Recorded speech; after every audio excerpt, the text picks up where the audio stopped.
How you guys doing? Hi. Well, the chair broke. This side or this side? Interview with Antonio, take one. Take one. And action. This is the finale of the whole series. Oh yeah, I'm fucking back, motherfuckers. So we're trying to pay off all the questions, all the ramp up from all the different seasons in this one movie. What is the Song of Salvation? Nobody knows. Ooh, I might have to think about this. And show everyone the Metalocalypse. Happy editing, boys.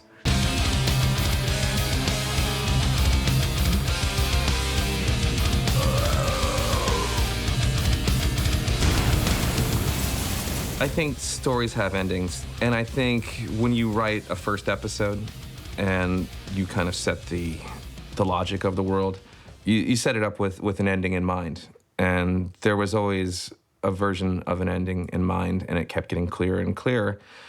And when I got a call and there was interest to do it, I said, I have to finish this thing. I must finish it. Whether or not I want to or don't want to, it's got to be done. The end of days are nigh. The Metalocalypse is upon us. First of all, I went to Italy to write this movie. Maybe it's important that that information gets out so people know if they want me to write something, they have to send me to Italy. Holy shit, I'm just putting that together.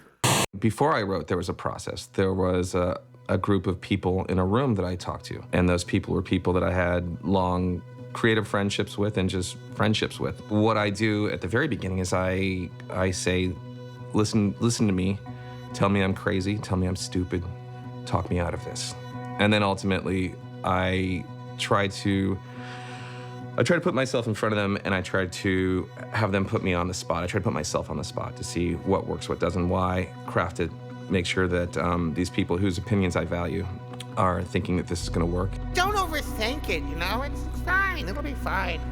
Brendan had kind of had an idea early on of what he wanted it to be, and we were there kind of to help him flesh it out and to kind of give new ideas, new tangents, jokes, etc. I guess the difference is on the film, we got to kind of sink into it more. Like, just really sink into the character relationships. I'm happy to be back with his brothers.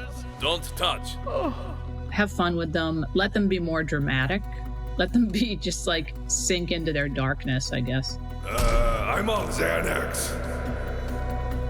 The themes and tones of the movie don't vary significantly. It's more of an extension from the series where it was left off. It's really pursuing what is the Tribunal about, what is the Metalocalypse, where is this all leading to? In my mind, it's kind of the culmination of all the seasons of Metalocalypse and bringing the whole story to an incredibly satisfying, hopefully, conclusion. You're fucking wrong as shit, you fucking dipshit. There's an idea, I think, that a band is a family, but I don't think it functions like a normal family. It's a really complicated professional and personal thing being in a band because you're kind of like roommates that travel. All I have are you fuckbags, but it'll have to do. We talk about the family dynamic between the characters, and, you know, we talk about it a lot. A band is a family. There's a father, a mother, brothers, a sister.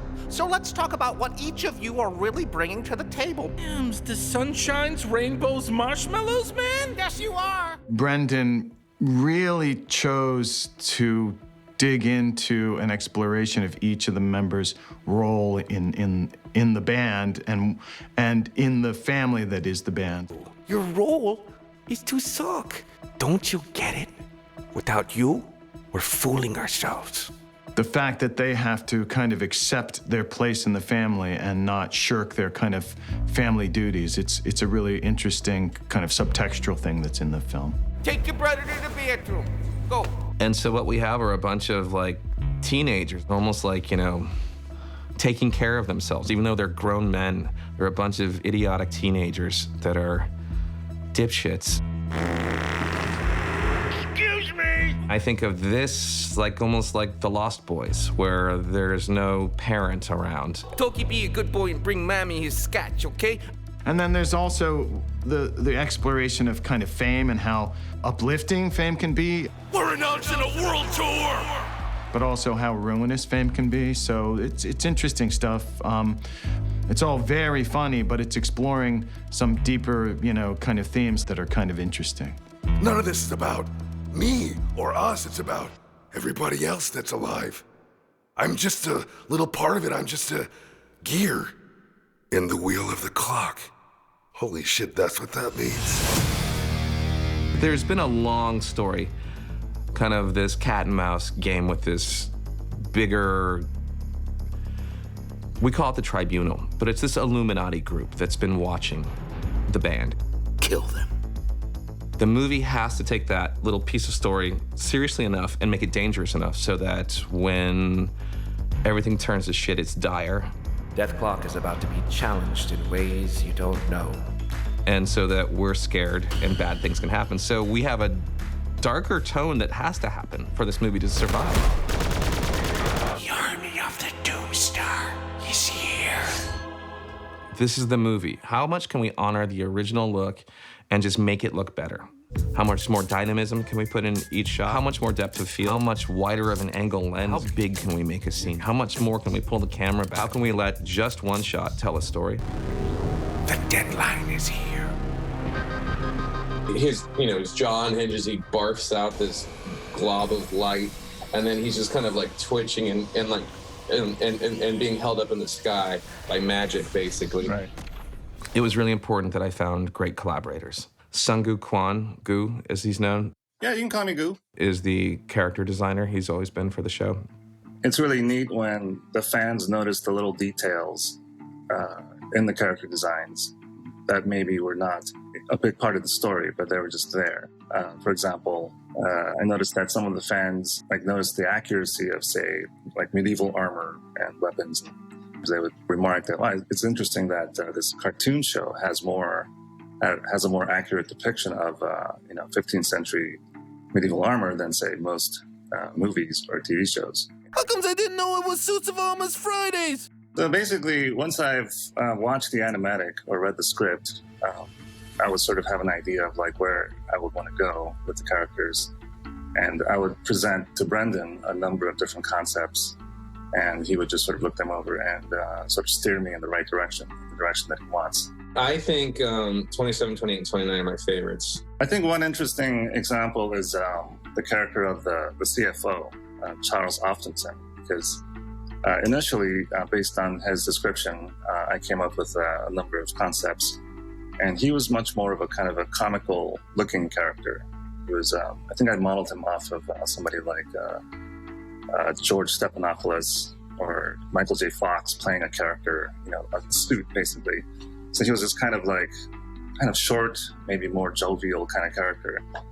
But along with those drawings, I had a sketch that was a little bit more serious, and that's the one that Brendan noticed right away. And he said, I want this guy.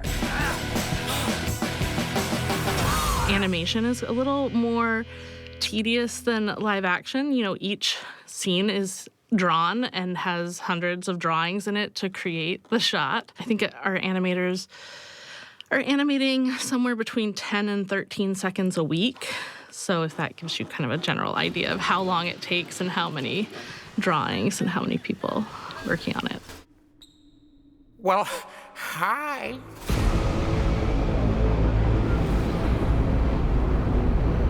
The look of the movie, we wanted to make the movie have a little bit more of a movie-type feel.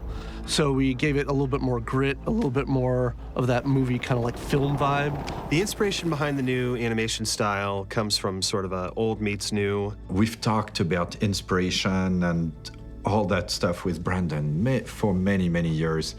And there's always that underlying realism that we want to achieve, but there's a nostalgia also. It was the movie Heavy Metal.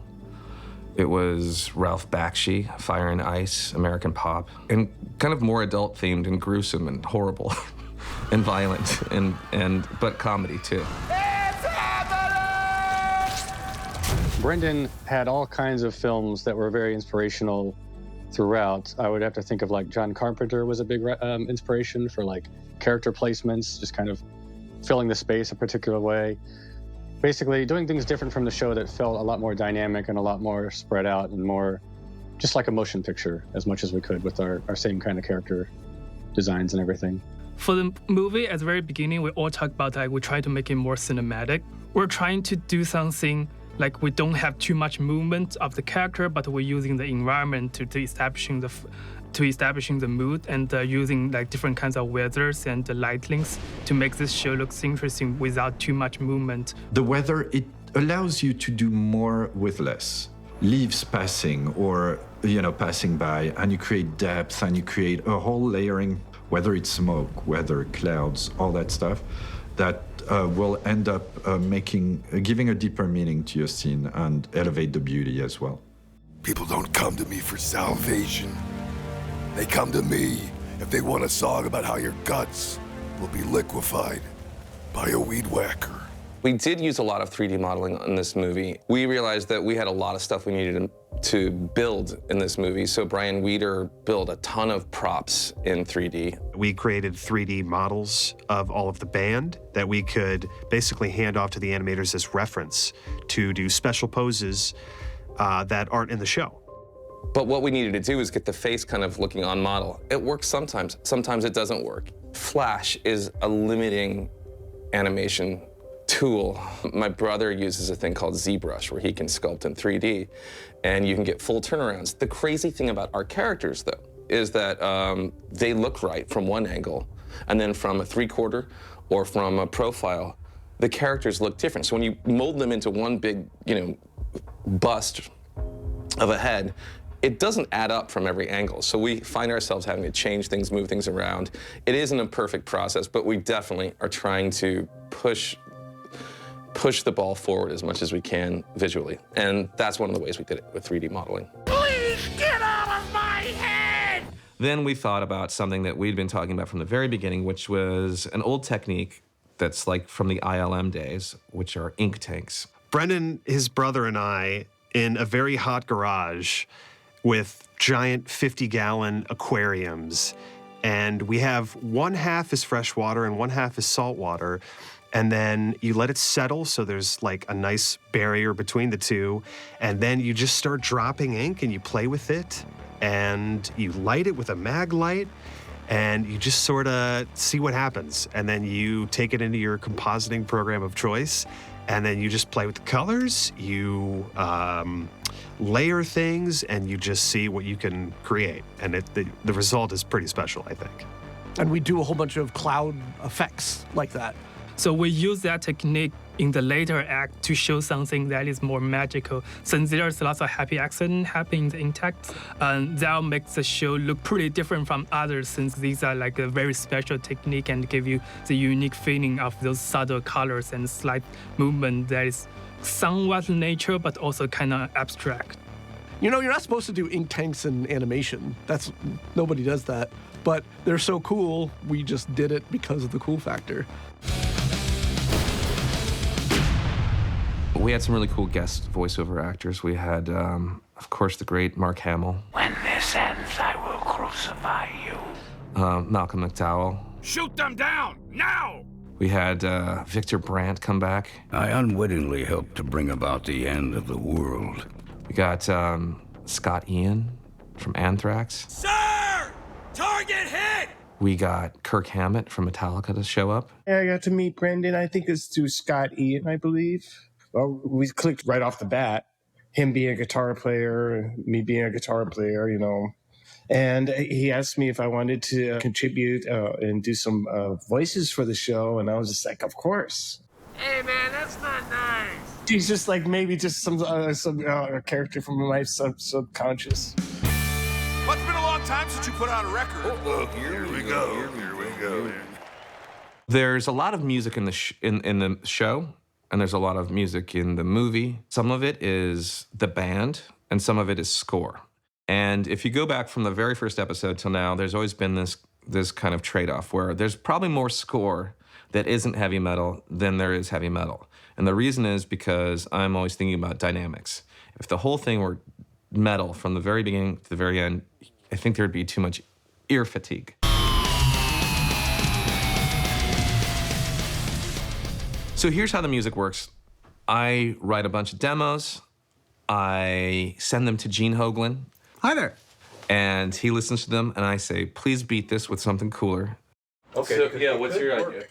It has a pretty good flow. And if you Google the term living legend metal drummer, it will be me that comes up. I have my own career of what I have done. However, every time I record anything for Dethklok, I need to relearn how to channel a cartoon death metal drummer. Well, that's a clever way of saying that. And allow Pickles to have his own voice on the drums. Drums, of course, have voices. So I've always liked Pickles to stand alone with Dethklok than anything else that I do. And a lot of standard Gene Hoglan kind of things come out in Pickles. But I've always tried to keep all of my projects throughout history, try to keep the drums serving whatever songs are involved in each individual project. And also, we might do something more than just kick drums. Yeah. Ulrich Wild. Hi.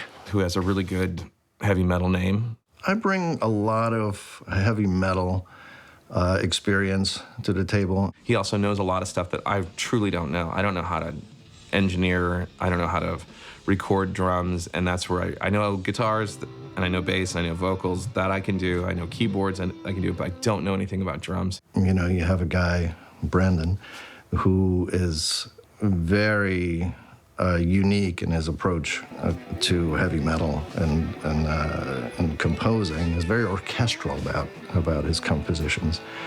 It's a good angle for me. This is my iPhone angle on your phone. My job is to kind of stay out of the way and help him accomplish his vision. Nailing it on that one diabolical part as it coasts over to its next.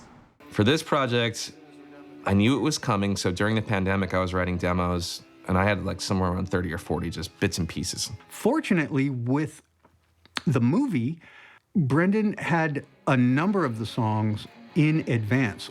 There were some songs I was like, wait a minute, I think I wrote this song already. And I was like, wait a minute, that's good. Okay, good, I like this riff. It's coming back. But it is my job to make sure that the song is worthy of a Dethklok song. I almost have nothing to do with it. The way this works is that Dethklok tells me what to do. Let's get the fuck out of here and go write this song of salvation. And I try not to screw it up. It's like working with celebrity idiots that are just asked for the most absurd things. And then and then I gotta make it work somehow. And tell everybody else what Dethklok wanted. We're making a new record! So scoring a movie and writing songs seems like it's the same toolkit, but to me it's very different. For a score to work, I have to be telling a story first. And if the story's already working, all I'm doing is enhancing it, or I'm pushing a mood. And in this movie, I'm very much pushing moods. This is very, it's heavy-handed. It's built to be totally heavy-handed. It's pedal to the metal. It's really fun and playful to audition different styles of music over different parts, different scenes. So I have a scene, and then I think, okay, this is great, this is working, but the mood isn't there. What is the mood? What is the tone? What is the feeling? So I will experiment. So what happens when you're building a score is that I needed a team, and I used Sparks and Shadows. This is Bear McCreary's team. Bear McCreary is a composer. They take all my sessions, and they get it ready for an orchestra. We used the Budapest Orchestra to their string sections, their horns, and their winds to, enhance the score. So what it is this big, crazy, all day long Zoom session where we work with strings first, then we work with the brass and woodwinds. And it really works nicely. I was really happy with the results.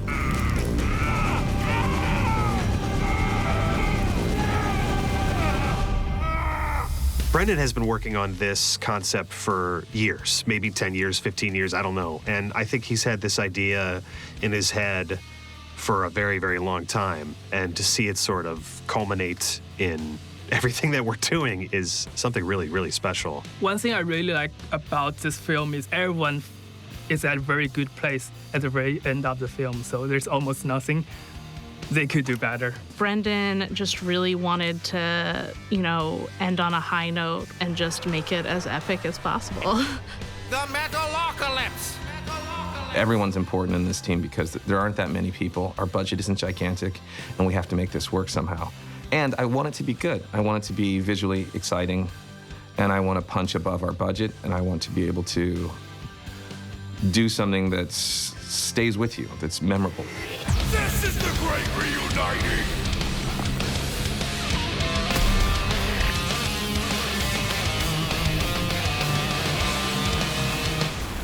Why don't you fuck off? Thank you. It's been a real pleasure. Merci, au revoir. So long. Stay brutal. I'll see you next time.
Horse.